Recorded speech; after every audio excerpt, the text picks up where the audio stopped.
mga kasamahan ko, tinatawag pa rin nila akong Aita, o kulot, gano'n. Sa trabaho ko nga, tinatawag pa nila, paniwalaan mo yan, si Daki Aita yan, sabi.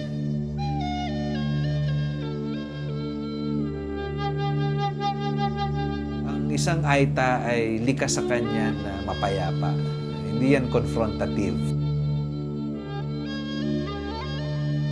Ginagawa nga nila sa amin ngayon is katutubo kung katutubo para mag-aaway. Trabaho kasi ang ibinibigay ko sa kanila. Dahil sa kawalan talaga ng trabaho, nagagawa nila yun. Darating ang panahon, baka yung mga anak natin ay mas grabe pang mararanasan nila. Ang ayaw lang namin, yung sirain mo yung bundok at kunin mo yung lahat, saka mo iiwanan sa bawat. Ano kasalanan ko? Masama pang bumili ko ng lupa. Bawal bang kasi sa hindi lupa ko, may patas pa tayo naman. Kuan naman talaga dapat yan eh. Ang problema lang kasi, parehas na grupo, parehas silang mas magaling. Iginiit namin na kailangan may representasyon ang Aita.